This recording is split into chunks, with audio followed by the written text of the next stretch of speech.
مسلمان تھے. اب جس کو یہ علم نہیں ہے کہ انڈا مرغی دیتی ہے اور دودھ بھینس اور گائے دیتی ہے، وہ یہی کہے گا کہ دودھ ڈیری سے ملتا ہے، انڈا دکان پہ ملتا ہے. ایسے ہمارے بہت سے نوجوان علماء جن کو اب تک یہ شعور نہیں ہے، نہ انہوں نے اس پر غور کیا. میں سمجھتا ہوں اگر غور کریں تو مجھ سے زیادہ ان کو شرح صدر ہوگا کہ جمعیت علماء نے اس ملک کے مسلمانوں کو باعزت زندگی دلانے کے لیے، یہاں اسلام کی سربلندی کے لیے، یہاں مسلمانوں کے معاصر معابد کی حفاظت کے لیے جو خدمات کی ہیں، جو خدمات کی ہیں، کم سے کم کسی اور کے پاس اس کا کوئی نمونہ نہیں.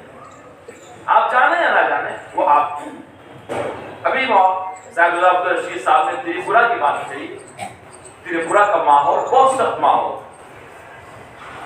ماحول. میں اللہ کے گھر میں کہتا ہوں بہت سی تنظیمیں گئی، اگرتلہ کے باہر جانے کی ہمت نہیں، کیونکہ جب ہم اس کے وزیر سے ملے، وزیر قانون اور وزیر تعلیم تھا، رتن لال ناتھ اس کا نام تھا، پرانا کانگریسی ہے، صاحب سے جانتے ہوں گے. کہنے لگا کہ ہمارے سرکار کی پالیسی تھی ہم کسی وزیر کو، کسی آؤٹر کو وزٹ نہیں ہونے دیں. آپ سمجھیں اس کی بات، کسی آؤٹر کو ہم وزٹ نہیں ہونے دیں، ہماری پالیسی تھی. تو لوگوں نے اگرتلہ میں دیکھ لیا، کہیں وہاں سے فوٹو دیکھ لیا، کچھ ایک آدھ تو مقام پہ گئے، لیکن اللہ کا فضل ہے آپ کی جماعت الحمدللہ.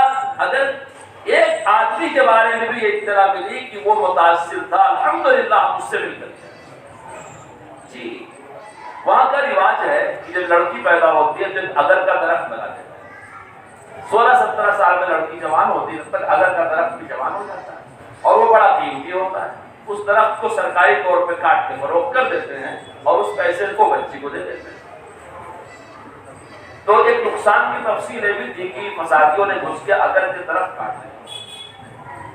اگر کا درخت کسی بھی درخت کو کاٹتا پاپ ہے، لیکن اگر کا درخت کاٹنے کا مطلب ہے کہ اس بچی کا مستقبل آپ نے ختم کیا. اللہ کا شکر ہے میں اپنے ساتھیوں کے ساتھ وہاں اس باغیچے اور چمن اور باغ تک گیا جہاں اگر کے درخت کٹے، اپنی آنکھ سے. ایک صاحب کے بارے میں سنا، ان کی دہلیز میں نے وہاں جا کے دیکھا، دن کو گیا رات کو گیا اور مزاحمت کے باوجود گیا. آپ اندازہ لگاؤ کوئی پولیس مزاحمت کر رہی نہیں جانے دے رہی ہے. اخیر میں ہم کو جب کمال بنا دیا گیا تو ہم نے صدر محترم کو بھیجا، میں نے کہا اب ہم پولیس کسٹڈی میں آ گئے ہیں، یہ ہم کو لے کر کے یہاں سے تانے جا رہے ہیں، آپ دعا فرمائیں. لیکن نہیں، ہم چلے آئے، سکریٹریٹ گئے، ہم نے رپورٹ دیا، آنکھ میں آنکھ ڈال کر کے منسٹر سے 2.5 گھنٹے بات کیا، پھر واپس دہلی آ کے حضرت کو رپورٹ دیا. اب جتنے لوگ گئے تھے وہ تو اگر طرح کی بات نہیں کر سکے، جو کچھ گئے ہوئے ان پر خوف اور ڈر تھا. حکومت نے اس پر EVA لگا دیا تھا، سپریم کورٹ کو مداخلت کرنی پڑی تھی.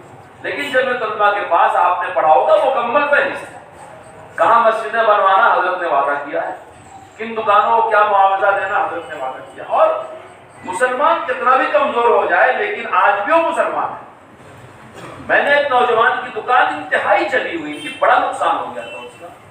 میں اس کی دکان پہ کھڑا ہوا، میں نے اس کو تعزیت کیا، بھائی تمہاری دکان ایسی چل رہی ہے اور تم نے ہمارے دفتر کو اطلاع بھیجی. دیکھو ہندوستان کا مسلمان اگر سمجھ رہا ہے کہ کوئی ہمارا ہے تو جمعیت علماء. جیلوں میں لوگ بھرے ہیں، وہ حضرت صدر محترم کو خط لکھتے ہیں، حضرت میں 10 سال سے جیل میں ہوں، میری کوئی پیروی نہیں کر رہا ہے، سنا ہے آپ کے گناہوں کو چھڑاتے ہیں. میں ایک مرتبہ سفر میں ایک پیٹرول بنک میں ڈیزل لینے کھڑا ہوا، حضرت کہیں آ رہے تھے، ہمارے ساتھیوں نے کہا جلدی کرو. اس نے کہا کہاں جا رہے؟ کہا کہ وہاں مدنی صاحب آ رہے ہیں، جانا ہے. کہنے لگا وہ ایک مسلم تھا کہ وہی مدنی صاحب جو جیلوں سے چھڑاتے ہیں جی. اس نوجوان کو جب میں نے قریب کیا، بھائی آپ نے بلایا تھا، ہم آگے، ہم سے کیا چاہتے ہو؟ اس نے کہا کہ جو کچھ ہو گیا دکان چل گئی، ہم کو اس کا غم نہیں. ہمارے نبی کی شان میں جو گستاخی کیا ہے، گستاخی کرنے والوں کو سزا ملنی چاہیے. ہمارا اس کی بات سے ایمان تازہ ہو گیا، رونگٹے کھڑے ہو گئے. لٹنے پٹنے کٹنے چلنے کے بعد بھی ایک مسلمان کو اپنے ایمان اور اپنے نبی کی ذات سے جو محبت ہے، والذین آمنوا اشد حبا، تو آپ اپنے آپ کو کمزور نہ سمجھیں، لاوارث نہ سمجھیں. اس لیے میرے دوستو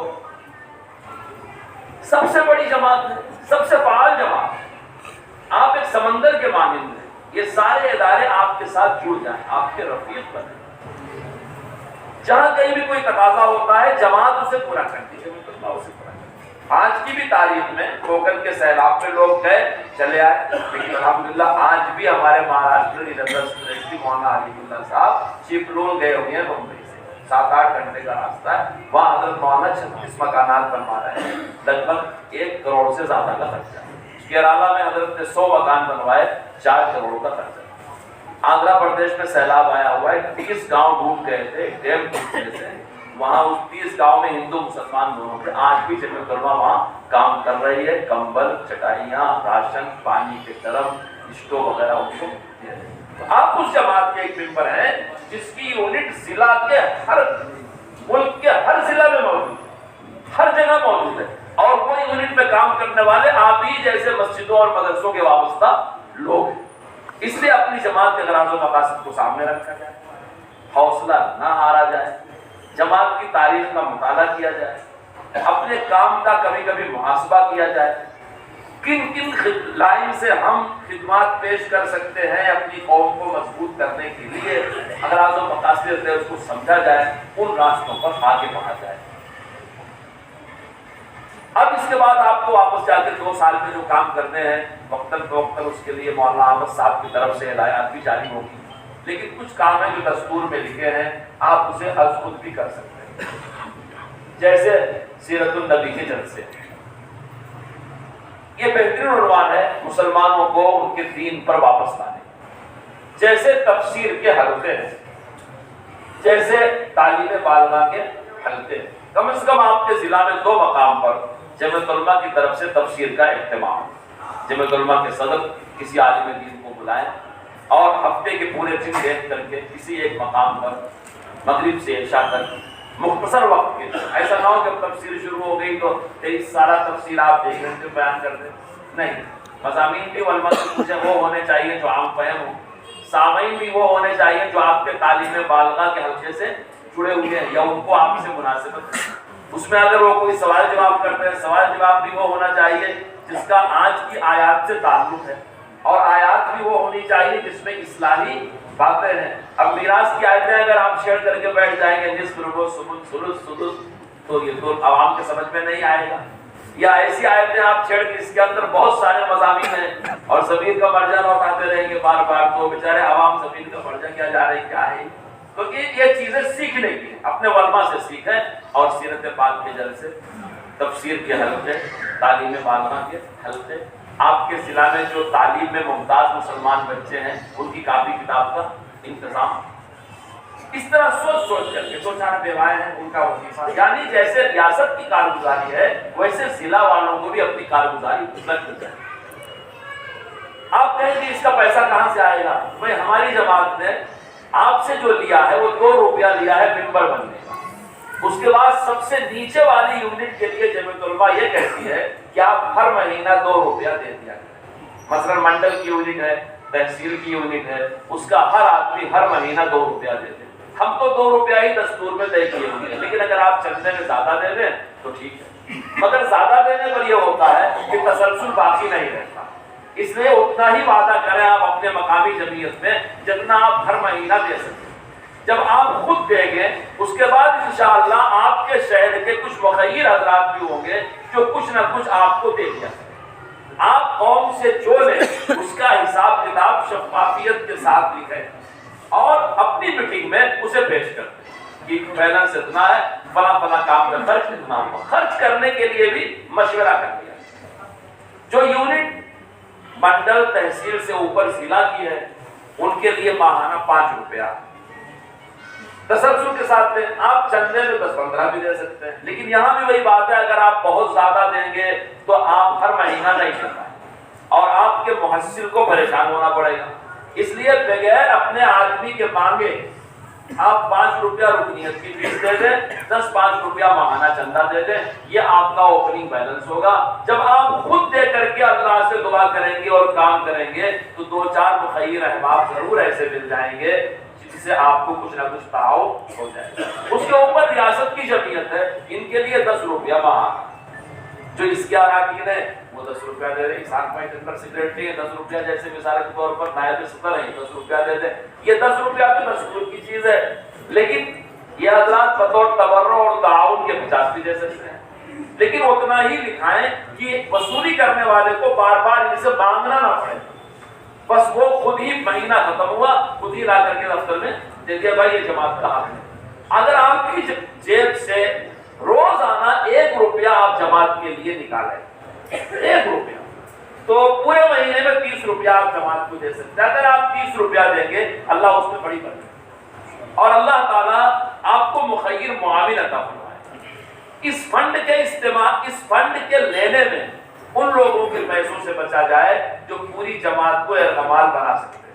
مثال کے طور پر کوئی ایسا مؤثر تاجر ہے، کوئی ایسا مؤثر سیاسی آدمی ہے، کوئی ایسا مؤثر آدمی ہے جو کسی فرقے میں غلو رکھتا ہے، کوئی ایسا مقامی آدمی ہے جو مشتبہ، اور اس کی بصیرت آپ کو ہونی چاہیے کہ وہ خدمت کا آفر دیتے ہیں، آپ شکریہ سے معذرت کرتے ہیں، ان پر آپ کمنٹ بھی نہ کیجئے کہ چونکہ آپ کا شراب کا دھندا ہے لہٰذا ہم آپ سے نہیں لیں گے، چونکہ آپ کی آمدنی مشتبہ نہ۔ جمعیت علماء تو ہر ایک کے ساتھ ہے، وہ بھی ملت کا ایک فرد ہے، اس کو حساب و کتاب اللہ کے ہاں دینا ہے، لیکن ہم مشتبہ مال سے جب بچ رہے ہیں تو اس کے سامنے اس کا شرابی ہونا، کبابی ہونا، برا ہونا ہم کو کہنے کی ضرورت نہیں۔ طیب اور حلال مال میں اللہ نے برکت دیا ہے، آپ اس طرح سے کریں گے تو انشاءاللہ اسی تھوڑے سے فنڈ میں، اسی تھوڑے سے وقت میں جماعت ترقی کرے گی۔ جب میٹنگ بلائی جائے تو آپ پابندی سے میٹنگ پر آئیں۔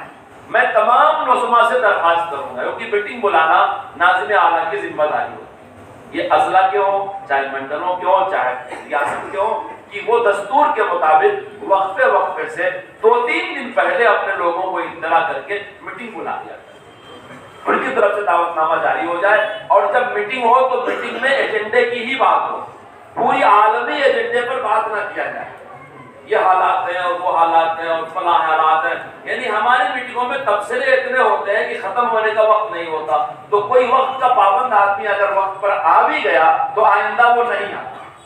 وقت پر میٹنگ شروع ہو جائے، 25 منٹ کے اندر، 30 منٹ کے اندر میٹنگ ختم ہو جائے۔ میں آخری بات کہہ کے اپنی بات کرتا ہوں، جمعیت علماء جو ہدایات بھی دیتی ہے اس کی پشت پہ اسوہ حسنہ، صحابہ کا کردار، اولیاء اللہ اور اسلاف کا طریقہ کار ہوتا ہے۔ میں میٹنگ میں وقت کی حفاظت کا جو حوالہ دے رہا ہوں، ایک بات اپنے بڑوں سے میں نے سنی وہ نقل کرتا ہوں۔ رسول اللہ صلی اللہ علیہ وسلم کے پردہ فرمانے کے بعد ابو بکر صدیق رضی اللہ تعالیٰ عنہ خلیفۃ الرسول بنے، انہوں نے اپنے زمانے میں عجم کے علاقوں میں، روم اور فارس کے علاقوں میں جو صحابہ کی افواج روانہ کی ہے اس کا مشورہ مسجد نبوی میں ہوا۔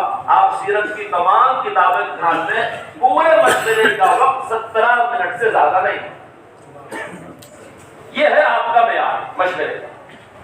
اس امت کا سب سے عظیم مشورہ جو صدیق اکبر کرتے ہیں، منبر رسول کے پاس کرتے ہیں اور ان عظیم انسانوں سے کرتے ہیں جن کی اپنی اتنی قربانیاں ہیں کہ قرآن میں اس کا تذکرہ ہے، لیکن پورا مشورہ 17 منٹ میں ختم ہو جاتا ہے۔ تو ہم کو دینی جماعت ہونے کی حیثیت سے دولت سے زیادہ اپنے وقت کی حفاظت کرنا چاہیے۔ ہم مشورہ وقت پر شروع کریں، وقت پر ختم کریں، انشاءاللہ اس سے خیر و برکت ہوگی۔ میں حاضر ہوتا رہوں گا، آپ سے ربط رکھوں گا، جس لائق ہوں آپ کی خدمت کروں گا، آپ میرے لیے دعا کریں، میں آپ کے لیے دعا کروں گا کہ پوری کارگزاری میں صدر محترم کو آپ کی طرف سے سنا دوں گا، آپ سب کا سلام بھی پہنچا دوں گا، اور اس ریاست میں آنے کی میں نے ابھی بھی دعوت دیا تھا، پھر مزید دعوت پیش کر دوں گا۔ اب مولانا ضیاء اللہ صاحب چند منٹ میں کلمہ تشکر عطا فرمائیں۔